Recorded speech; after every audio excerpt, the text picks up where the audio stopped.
What's poppin', everybody? This is Ray Rawlins from the Ray Rawlins Network, and I'm joined by Alex Payne. The Halloween marathon continues, 31 days of Halloween centered cartoons. Today we're talking about the one and only Courage, the Cowardly Dog. And for this episode, we're reviewing Queen of the Black Puddle. Now, Mr. Alex Payne, since you're the professional of this series, Uh-huh. give us a little instructional or episode breakdown of the Queen in the Black Puddle. This episode starts off with a rainstorm, and because of the rain, a mysterious black puddle appears in the front, and Courage sees this weird woman in the puddle. So he starts to see this woman in all forms of liquid seducing Eustace, and she eventually kidnaps Eustace and takes him to her lair. And Courage has to go save, and that's pretty much down in this episode. That's beautiful. That is beautiful.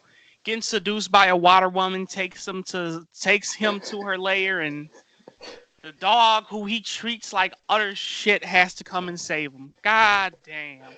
I feel bad for Kurt. And you know what the funny thing is? Because he didn't want to do it. He didn't want to do it. He's like, No, man, the he only things did I it because do. of Myrtle, man. Does he love her like Brian loves Lois? Or how is their relationship? Because I know they're close. Obviously, I No, haven't seen this series that much. the relationship is just like what you would expect a dog and his owner to be. Like he Okay. loves her a lot and always trying to protect her. Okay. And he doesn't feel the same way for Eustace. Fucking asshole. It couldn't happen to a nicer guy, honestly. I wish he got killed, to be honest with you. But let's talk about your favorite moments of this episode. Man, my favorite moments. I have a few of them. One of the things that made me really laugh was like when he saw her in the bathtub, and then Courage goes to get Muriel, and they see him with his ass up in the air with his head down the Oh, drain. That was absolutely hilarious to me. oh my lord. Listen, good You thing know, this dude the didn't have no sons, because that would have, oh my god, that would have scarred the hell out of them. What you doing, daddy?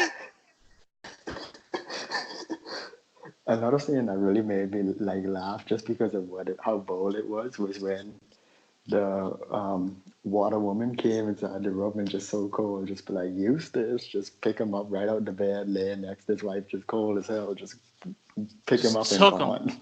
Took him. I thought she was a succubus. She was gonna try to she was gonna try to drain him of all his semen. Or wait, is that no? That's an incubus, I think. I don't know. It's one of the fucking bitch who comes at night just to drain the nigga all the semen. But I think though, honestly, my favorite, or I wouldn't say favorite, but one of the funny moments for me is when they're down in the layer, man, and this thing transforms into this gigantic. I don't even know what it was, but I saw that big old mouth open and heard that thing roar. I'm like, oh hell, somebody gonna get fucked up. And then when I saw that thing can fly, I'm like, oh shit, Courage, your ass is fucked. so I just love how scared the dog is. I'm like, oh, he's scared as shit. And he locked her in that little. He trapped her in the little shell thingy or whatever the hell you want to call it. Yeah. And he is just making a beeline up out of there, flying up out of there. Courage is motherfucker, whoop whoop whoop, making a move, and then she breaks out that motherfucker. I'm like, oh, you fuck! And I saw that thing just take off. I'm like, oh, okay, that's it. Courage is gonna get fucked up. Don't get my dog home. And I saw that her rush towards him. And he just he hit that bitch with the oop the dude just dodged her mouth. Just whoop. Man, that good old man, Kurt's gonna get fucked up, boy. I thought he was they portrayed that shit well, man. I liked it. They portrayed it well. But I'm keeping real with you though. I wasn't like until all that stuff happened, I wasn't like super feeling this episode. This episode, I was kind of like down. I'm like, it's not as good as the Freaky Freddy one or the Demon in Yeah. the Mattress. It was more of a slow one, but Yeah, I think it's almost going for like atmosphere. I guess in a similar way to Fred, it was trying to go for that like creepy, seductive atmosphere, I believe. right. Well, not seductive, rapey. But I think though, I'd say seductive because she was like seducing him. It wasn't like with Fred where it was like I'm stuck in yeah, her. It was Fred tender was courage. Fred was rapey. That's hands down. That's what I meant. But I think this episode is kind of like, I guess we're getting in the final review territory here. I think it's all right. I'll give it maybe a good 6.5 out of 10. I don't know. Maybe I'm crazy. I'll give it a good 6.5 out of 10. Like I said, it was a little slow. It wasn't, like I said, as good as the Freaky Fred, the Demon in the Mattress, and I'm kind of compared it to those two. Mm-hmm. But I'm kind of like, I'm not a super fan of it, but it's still honestly, it's better than The Simpsons. I keep that, it's better than the Simpsons episodes we reviewed so far. So I'll give it a solid maybe 6.5 out of 10. What do you give it? Yeah. It's funny you say that because I was thinking around. I think I'll give this one a 7.